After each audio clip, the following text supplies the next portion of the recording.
আমি মনে করি কলকাতা শহরটা মহর্ষি নারদের পরম আশীর্বাদ ধন্য।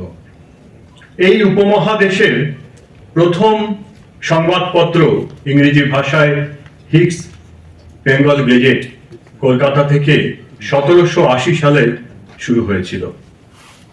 তারপরে বাংলায় সমাচার দর্পণ যখন শ্রীরামপুরের মিশনারিরা শুরু করলেন 1818 সালে, ঠিক একই বছরে গঙ্গা কিশোর ভট্টাচার্য এখান থেকে বাঙ্গাল গেজেট বাংলা ভাষায় শুরু করলেন। কলকাতা শহরেই এই উপমহাদেশের প্রথম উর্দু সংবাদপত্র জামে জাহান নুমা হরিহর দত্ত সেই ফার্সি রাজা জামশেদের একটা পাত্রের মধ্যে যেখানে সারা পৃথিবীর খবর নিতে পারতেন, তার উপমা দিয়ে উর্দু ভাষার প্রথম কাগজ, প্রথম সংবাদপত্র কলকাতা থেকে শুরু হয়েছিল ওই 1818 4 বছর পরে 1822 সালে। 1822 সালের 4 বছর পরে 1826 সালে কলকাতা থেকেই প্রকাশিত হলো ভারতবর্ষের প্রথম হিন্দি সংবাদপত্র উদয়নমার্তন,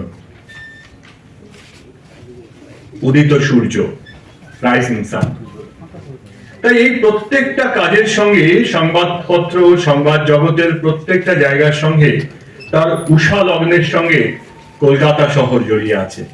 আজকে এই নারদ জয়ন্তীতে উপস্থিত সাংবাদিকদের এবং আমাদের এই নারদ জয়ন্তী এর জন্যই আরো বিশেষ যে কলকাতা শহর মহর্ষি নারদের স্নেহধন্য। কেবলমাত্র শুরুর উষা লগ্ন থেকে নয়, ভারতবর্ষের স্বাধীনতা সংগ্রামে যে সংবাদ জগতের ভূমিকা ছিল তার প্রথম থেকেই কলকাতা তার ভূমিকা পালন করেছিল।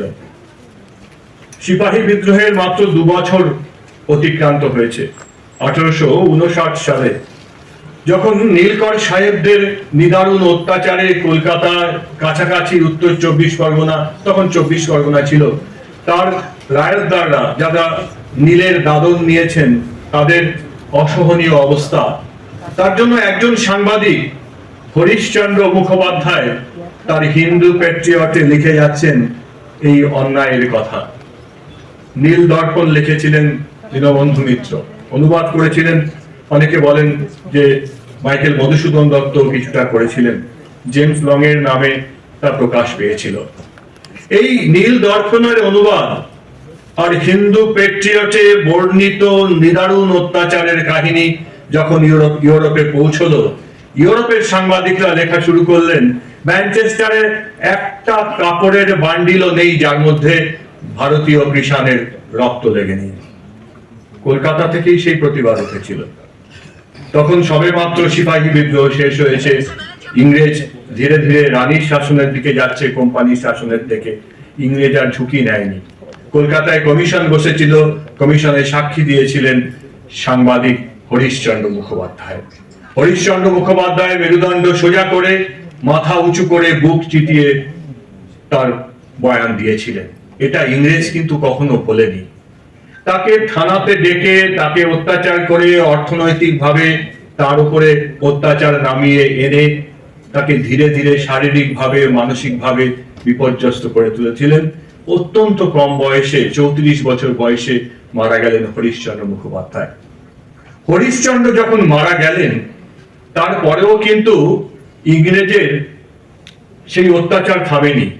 তার বিধবা স্ত্রী, কতই বা বয়স হবে, 27-28 বছর বয়স, সেই মহিলার উপরে অত্যাচার করে তার হাতের থেকে তাদের সেই ছাপাখানাটা যতক্ষণ না পর্যন্ত ইংরেজ দখল করে নিয়েছে ততক্ষণ পর্যন্ত তারা শান্ত হয়নি।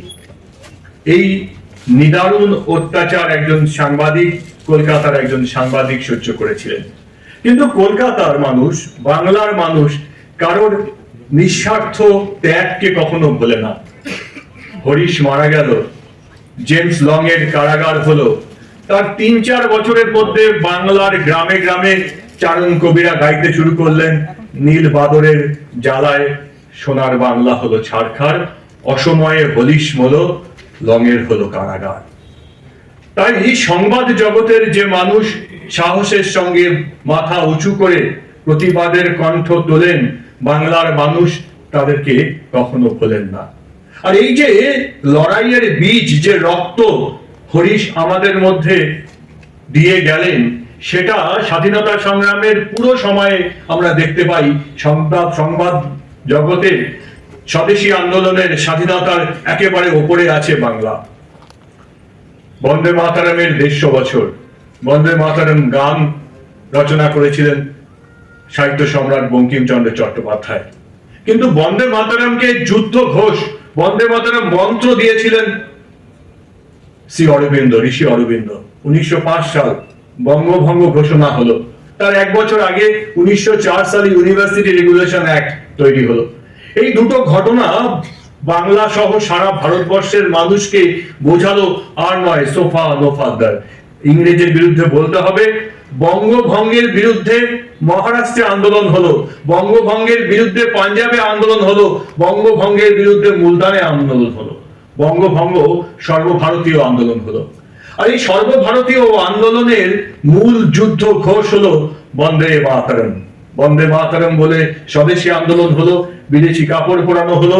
বন্দে মাতরম গাইতে গাইতে বিপ্লবীরা ফাঁসির দড়িকে চুম্বন করে নিজের জীবন দিলেন, বললেন আমি তো আবার জন্মগ্রহণ করব, এই ফাঁসি নিয়ে আবার কোন এক বীর প্রসবিনী মায়ের গর্ভে জন্মগ্রহণ করব, আবার তোমাদের বিরুদ্ধে লড়াই করব।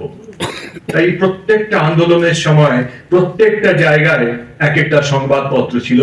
ছিল বন্দে মাতরম সংবাদপত্র, ছিল যুগান্তর সংবাদপত্র, ছিল কর্মযোগী সংবাদপত্র, প্রত্যেকটা সম্পাদক ঋষি অরবিন্দ।